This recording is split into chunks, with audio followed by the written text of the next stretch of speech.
brothers and sisters, let's imagine for a moment that there were this group of cavemen who lived in a very beautiful cave that grew fruits and vegetables. And so they didn't have to leave their cave. They had an underground pond where they could get their water, where they could harvest their plants. And all that they knew of the outside world were the shadows of the creatures that they could see out the entrance of the cave. And so what do you imagine they had to say about birds and animals? All they knew were the ways that the shadow appeared in front of the door. And so they had these grand stories about a massive creature that could cover the sky. Just a simple bird, right? They had these grand stories about this massive tree. They knew the little ones they had inside, but they could see, oh my gosh, it has to be 12 or 14 or 15 of the trees we have inside. And it moved, so it had to be alive too.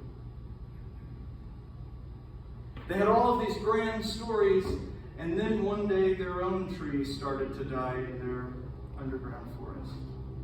And so they elected to send one person out to go and gather food for them.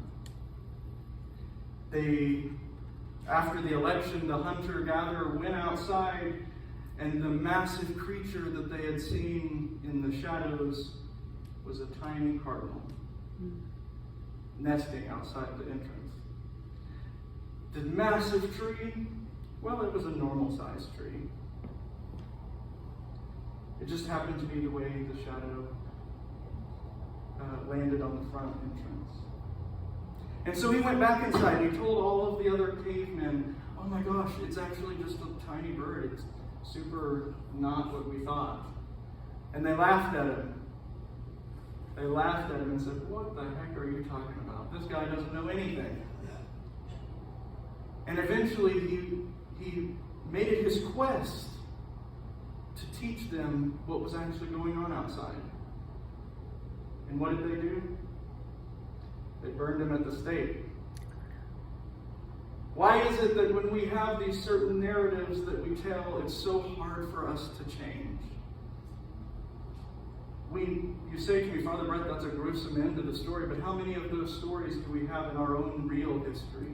Whether it's Galileo or teaching us about the universe, very simple things that we accept today that were heresy at their time.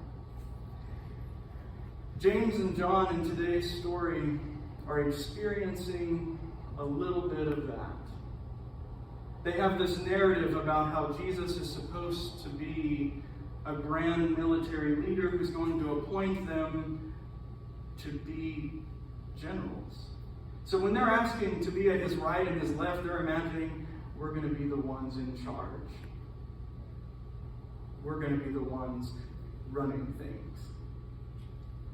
And I often don't like to use super big words. I know I do sometimes, but we're going to work through this one together.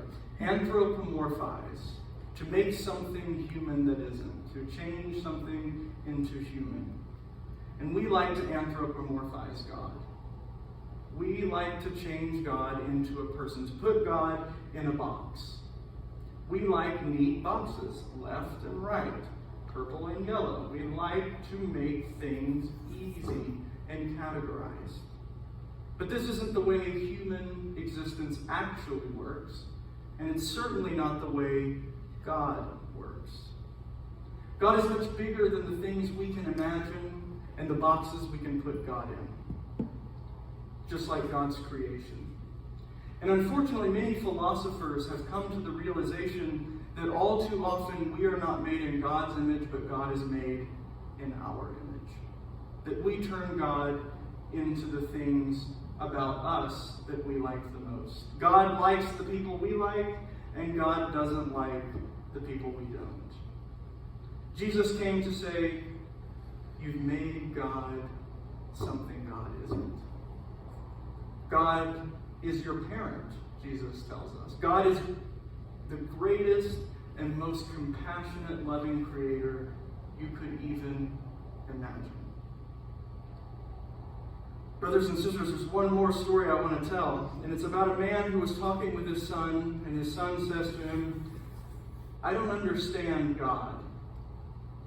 And so the father takes his son outside and says, "Look up, do you see that airplane?" And he sees an airplane in the sky, and he says, "Of course, yeah, I see it. It looks so small." And he says, "Yeah, it does." Well, on the next day, he takes his son to an airport, and they see this massive, two-tiered, huge airplane. And he says, "Tell me about that airplane now." And the son says, "Dad, it's bigger than I could ever imagine." And the father says, "Exactly. That is God. God is bigger than you can imagine." And when we make God small,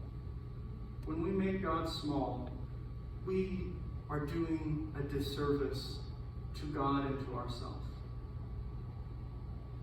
Brothers and sisters, this week it's important for us to ask ourselves, does God love the people that we love? And more importantly, does God dislike the people we dislike, or is it just us putting that on God? As I've seen an increase in violence towards our transgender brothers and sisters, I have thought to myself, this is a perfect example of us making God small. We've put people in boxes and then taken God and slammed God in that box and said, God hates the people that I hate. God doesn't hate anyone, folks. That is the beauty of Jesus' message.